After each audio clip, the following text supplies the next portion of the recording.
Une nuit, il surprit quelqu'un en train de prendre de la nourriture. Il l'attrapa et l'homme supplia, disant qu'il avait une famille et qu'il était dans le besoin. Par compassion, Abu Huraira le laissa partir.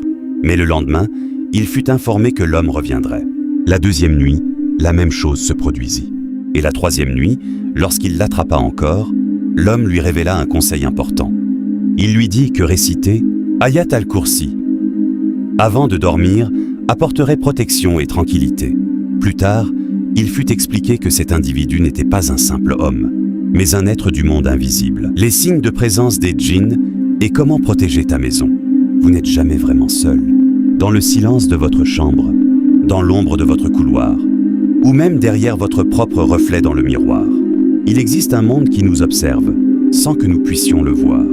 Après ma dernière vidéo sur l'erreur de l'eau chaude, vous avez été nombreux à poser des questions.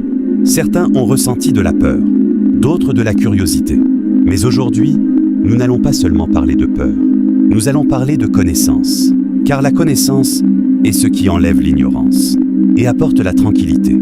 Dans ce documentaire, nous allons explorer les types de djinns, les signes souvent mentionnés dans les récits et les protections connues dans la tradition islamique pour garder une maison paisible.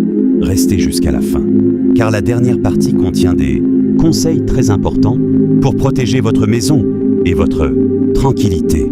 2.37, partie 1. Qui sont-ils vraiment? Le mot djinn vient de la racine arabe jana, qui signifie caché.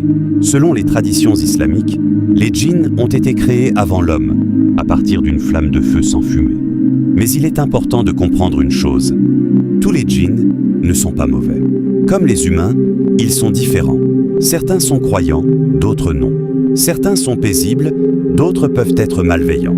Dans les récits, on parle parfois de catégories connues comme les marides ou les ifrites. Ces noms sont souvent associés à des djinns puissants dans certaines traditions. On décrit souvent les djinns comme vivant dans des endroits isolés, les zones désertes, les lieux abandonnés ou les endroits sombres et humides.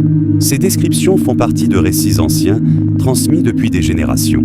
Il est aussi dit qu'ils peuvent former des familles, vivre en groupe et avoir une organisation semblable à une société parallèle. Cependant, il est important de rester prudent et de ne pas attribuer chaque problème ou chaque peur à leur présence. 7.12. Partie 2. Les signes souvent mentionnés. Comment reconnaître une situation inhabituelle?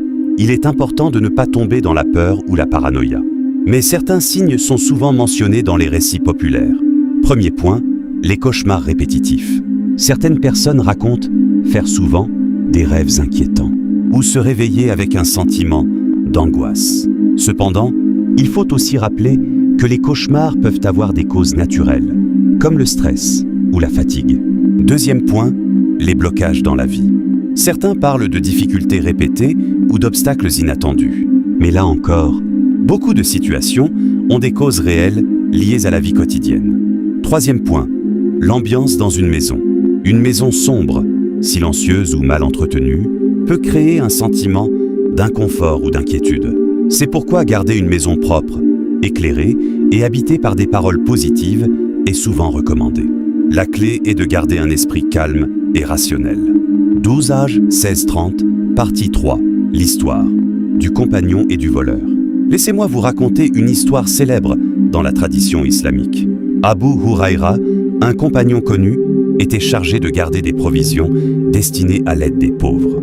Une nuit, il surprit quelqu'un en train de prendre de la nourriture. Il l'attrapa et l'homme supplia, disant qu'il avait une famille et qu'il était dans le besoin. Par compassion, Abu Huraira le laissa partir. Mais le lendemain, il fut informé que l'homme reviendrait. La deuxième nuit, la même chose se produisit. Et la troisième nuit, lorsqu'il l'attrapa encore, l'homme lui révéla un conseil important. Il lui dit que réciter Ayat al-Kursi avant de dormir apporterait protection et tranquillité. Plus tard, il fut expliqué que cet individu n'était pas un simple homme, mais un être du monde invisible. Cette histoire est souvent racontée pour rappeler l'importance des invocations avant le sommeil. 16.30. Partie 4. Les méthodes de protection connues. Maintenant, parlons des méthodes de protection les plus connues dans la tradition islamique. Première méthode, la récitation régulière du Coran. Beaucoup de personnes recommandent d'écouter ou réciter des passages connus pour apporter calme et sérénité dans la maison. Deuxième méthode, les invocations du soir. Avant de dormir, certaines personnes récitent des sourates courtes et demandent protection. Troisième méthode, la propreté et la tranquillité dans la maison. Une maison propre, bien éclairée et paisible contribue à créer un environnement rassurant. Il est important de se rappeler que la peur excessive n'aide pas. La confiance, le calme et la foi apportent la tranquillité. Si cette vidéo vous a aidé ou rassuré, partagez-la avec vos proches. Et dites-moi en commentaire, quelle est votre plus grande peur la nuit? Que la paix et la protection soient sur vous.